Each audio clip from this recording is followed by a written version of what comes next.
Hey there, everybody. It's Adam here on What's Poppin' in Pattaya, your weekly roundup of the top news happening right in the city. First thing you probably notice is that I have a brand new haircut. Well, that's because A, it's really hot outside, and B, we've got Songkran coming up in just a few weeks. We're going to talk about that and all sorts of other stories today, including some that are really quite unusual for Pattaya. But first, I wanted to thank Fresh Medic right here in Pattaya, one of our sponsors, who's located right here, actually in Jomtien, 5 minutes from our office. It specializes in regenerative and anti-aging medicine. We'll put a link in the description for you on the YouTube video to learn more about them. Now, let's get into the news.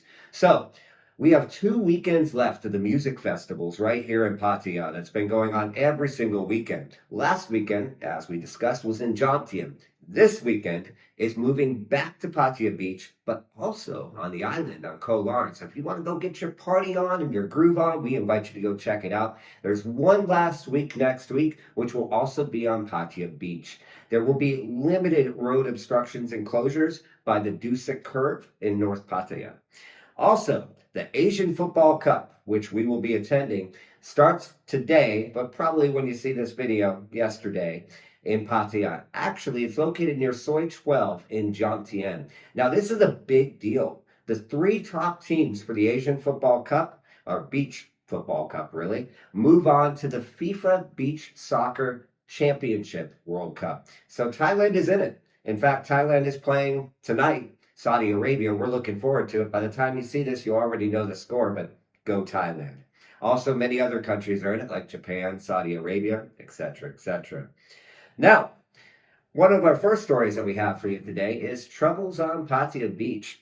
A couple days ago, we reported, and we'll put a link in the description about all of our stories that we report on for you as well, in which a Thai man became upset at his girlfriend, went down to the beach, and decided it would be a good idea to not only beat her with the blunt side of a firearm, but also shoot it in the air. That was 4 o'clock in the morning, but this was not far from the police station, and the beach is a popular hangout area at all hours. As a response, police responded by setting up traffic checkpoints near the Dolphin Roundabout in North Pattaya and are now openly checking people for weapons, pulling people over that they deem suspicious and then checking their vehicles. Now, for those of us from Western countries like myself, that's something that pretty much doesn't happen because they have to have all sorts of cause, etc. Here, it is a risk. So if you're driving around carrying your Uzi or your rocket launcher or your grenade launcher, well, you're probably not going to be in luck, so you may want to be careful about that. Now, recently, moving to a different area of town, Walking Street has also been having a series of meetings about problems that they've had in the area. Now, these are mostly more minor things, but the biggest thing is that they say there's still too many motorbike taxi drivers zooming in and around the area and causing problems, especially with how busy the street is and concerns from city leaders that with the amount of Chinese tour groups returning in the near future, that they really need to make sure there's not a lot of people running and gunning and doing fast and furious up and down Walking Street. As a result, Pattaya city leaders say they're going to move most, but not all, of the motorbike taxi drivers to side streets. They're also going to restrict parking because right now, if you've ever walked down one of those sois on Walking Street, I'm sure even me, and I'm obviously a very skinny man. I mean, I turn sideways, you can't see me. I can barely even fit down those alleyways because of all the motorbikes in the area. They're going to restrict parking there as well.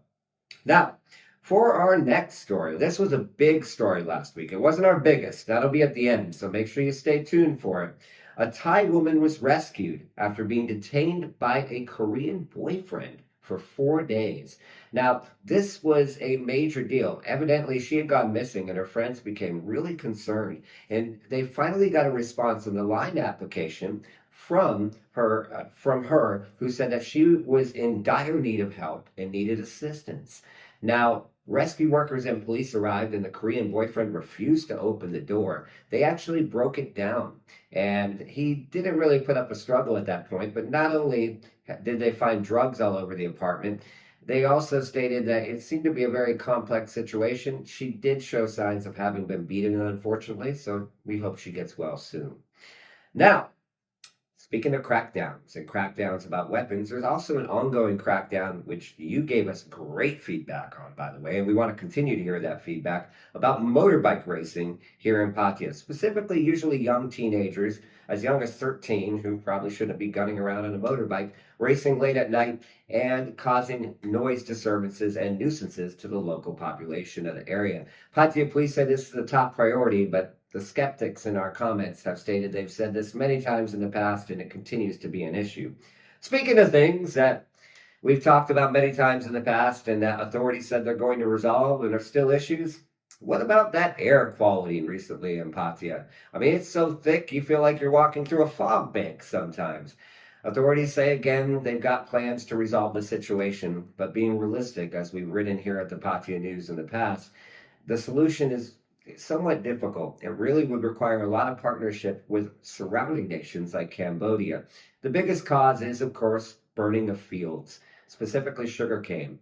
But, just banning the burning really doesn't solve the problem because the Thai government have not necessarily, according to analysts and experts, provided multiple options for them other than burning and given them education, training, and positive reinforcement to do so. Once those options are given, then maybe the situation will improve. But again, that needs to be all through Southeast Asia. Last but not least, our biggest story of the past week might surprise some of you. It's the fact that a rare golden king cobra, this article got tens of thousands of views for some reason, was actually found at somebody's home in Pattaya. Now, it's not just the fact that it was a rare golden cobra, because also many Thais see that as lucky, and then we're playing lottery numbers about the day, etc. for that. But the fact it was 4.3 meters long and 18 kilograms. Massive. And it was in a home. What would you do if you ran into that snake in your home? You should tell us in comments. As always, we hope you guys like this new feature. If you do, we're going to continue to provide it each and every single week. If you haven't done so already, we also invite you to hit that subscribe button, like, and follow.